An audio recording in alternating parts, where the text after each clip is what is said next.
Tomorrow morning, when the sun rises over New York, the single most important player in the silver market will be missing. The lights in Shanghai are going out. For the next 24 hours, the Shanghai Gold Exchange and the futures market in China are officially closed. And if you think this is just a routine holiday or just a quiet day off for the traders in the East, you are making a massive mistake. This is not a holiday. This is a vulnerability. You need to understand exactly what happens to the price of silver when the biggest buyer in the world leaves the room. Usually, the silver market is a tug of war. On one side, you have the Western banks in London and New York trading paper contracts and trying to manage the price. On the other side, you have the insatiable physical demand coming out of China, setting a hard floor under the market. That Chinese demand is the only thing that has stopped the price from collapsing during the recent raids. But this Monday, that rope goes slack. The East is offline. The buying algorithms in Shanghai are turned off. The arbitrage traders are sleeping. That means for the first time in weeks, the Western banks are off the leash. They have the market all to themselves. And history tells us exactly what they like to do when the parents are away. We call this a low liquidity event. When volume is thin, it doesn't take $1 billion to move the price. It takes a fraction of that. A single aggressive sell order in the futures market, executed at 4 a.m. New York time, can crash the price by $1 in seconds. Why? Because there is no one on the other side to catch the falling knife. The Shanghai premium, and that safety net that keeps our price higher than the paper price, is temporarily gone. This creates a vacuum, a gap in the order book. And nature abhors a vacuum, but high-frequency trading algorithms absolutely love it. They are programmed to hunt for these moments. They know the order book is thin. They know the support is missing. So they are going to test the downside. They are going to try to trigger your stop losses. They want to see how far they can push the price down before a Western buyer steps in. And let's be honest, the Western buyers are usually the ones doing the selling. So we are walking into a 24-hour window of extreme danger. This is a flash crash environment. If you are holding leveraged positions, or if you have a stop loss set tight just below the current price, you are painting a target on your back. They can see your order. And with China offline, they have a clear path to come and get it. It's going to be volatile. It's going to be ugly. And most people are going to wake up on Tuesday wondering why the price dropped while they were sleeping. But you are watching this video, so you are going to be ready. You need to know the specific mechanics of how they use this holiday to manipulate the weekly open. Because this isn't random, it is strategic. Now, let's talk about the specific hours where the real damage is usually done. We are entering the London session without our Asian big brother to defend the line. Historically, this is the time window where the most aggressive price smashes happen. Around 3 a.m. to 5 a.m. New York time. This is when the futures market is thinnest. Most Americans are asleep. The European traders are just getting their coffee. And typically, this is when the Shanghai traders would be active, buying the dip. But tomorrow, that safety net is gone. The volume will be incredibly low. And low volume is a playground for high-frequency trading algorithms. It allows a single entity, a bullion bank or a hedge fund, to paint the tape. They can sell a large block of paper silver contracts into a vacuum. Because there are no buyers on the other side, the price has to drop rapidly to find liquidity. This creates a waterfall effect on the chart. You might see the price drop 50 cents in 5 minutes, and the media headlines will scream, "Silver plummets on weak demand." But that is a lie. There is no weak demand. The demand is simply on holiday. The physical buyers are locked out of the market for 24 hours. So the price you see on the screen is purely a paper price. It is a digital illusion created by leverage and algorithms. This is the definition of a rigged game. They wait until the biggest player leaves the table to change the rules. They use this window to close the gap between the Western spot price and the Eastern physical price. We know there's a massive arbitrage opportunity right now. Silver is cheaper in New York than it is in Shanghai. Usually traders would buy in New York and sell in Shanghai, which pushes the New York price up. But with Shanghai closed, that arbitrage trade is paused. So there is nothing stopping the banks from pushing the New York price down. They want to make you panic. They want you to look at your phone on Monday morning and see red. They want you to think the bull market is over. They want you to sell your real physical silver because of a digital manipulation. Do not fall for it. This is a bear trap. They are trying to shake the tree to see if any weak hands fall out. If you sell during a holiday-induced liquidity crunch, you're giving them exactly what they want. You're selling your insurance policy because the weatherman lied about the storm. The fundamentals haven't changed. The solar panels still need silver.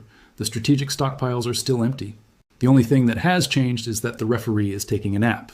So when you see the volatility spike, remember this is temporary. It is a manufactured event, and it usually offers a very specific opportunity for those who are brave enough to take it. So if they are going to push the price down, what should you do? You should be looking at this Monday as a gift, a temporary sale on real money, Because historically, these holiday dips are short-lived. They are designed to flush out leverage, not to change the trend. Think of the silver price like a rubber band. Right now, the physical demand in China is pulling that rubber band tight to the upside. When the market closes for a holiday, the tension releases slightly. The price might sag, it might look weak on the chart. But the moment Shanghai reopens on Tuesday morning, the tension snaps back. The buyers return. The arbitrage window reopens. And usually the price recovers all of its losses within hours. This is the rubber band effect. Smart money knows this. They don't sell into the holiday low. They buy the holiday discount. They use the algorithm's stupidity against it. If the price drops 50 cents because volume is thin, that is 50 cents of free equity for a long-term holder. But here is the danger. The danger is not the price drop itself. The danger is your emotions. When you see red on the screen, your instinct is to protect your capital. You feel the fear. You start doubting your thesis. You think, maybe I was wrong. Maybe silver is going lower. That is exactly the psychological trap they are setting. They want you to doubt the shortage. They want you to forget the deficits. They want you to focus on the one day where the price is rigged against you. Do not let them win the mental game.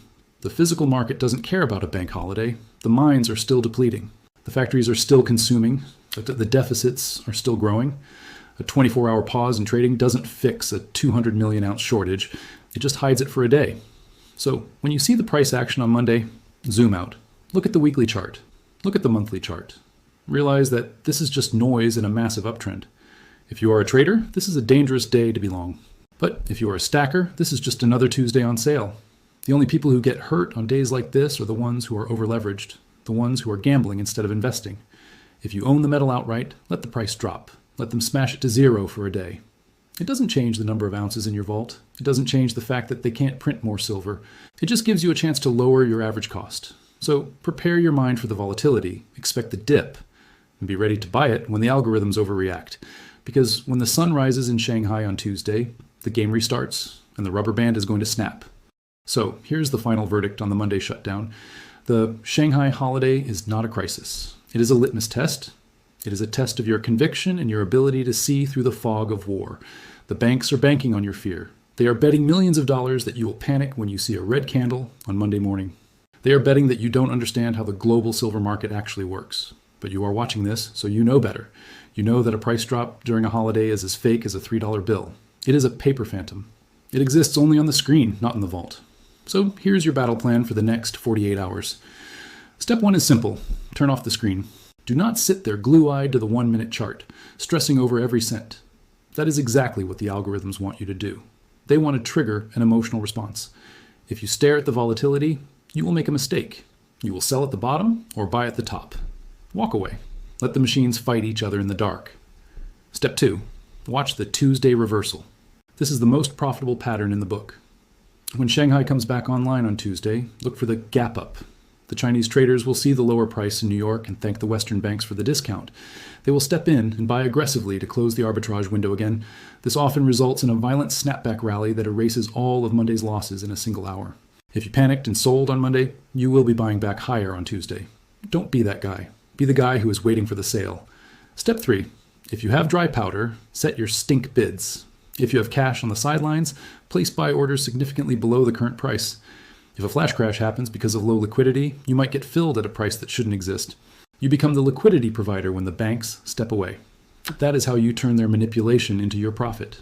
Remember, we are in 2026. The fundamentals of silver are stronger than they have been in 50 years. We are running a structural deficit. The mines are bleeding. The solar industry is eating the supply alive. A one-day holiday in China doesn't fix the fact that the world is running out of silver. It doesn't discover a new mine. It doesn't recycle 1 billion ounces. All it does is give the manipulators a brief window to play games. But games end. Math is forever. The math says silver is going higher. The math says the paper market is breaking. And no amount of holiday trading games can stop the inevitable revaluation. So let them play their games on Monday. Let them paint the charts red. We will be here on Tuesday to pick up the pieces and stack the metal. I want to know who has the stomach for this trade. Who is ignoring the noise and looking at the signal? Drop a comment below with, "I buy the fear," if you are ready to scoop up cheap silver while the rest of the world panics. Let the weak hands fold. The wolves are waiting for the open. Stay liquid. Stay dangerous. And remember, the market opens in Shanghai before you wake up. Be ready.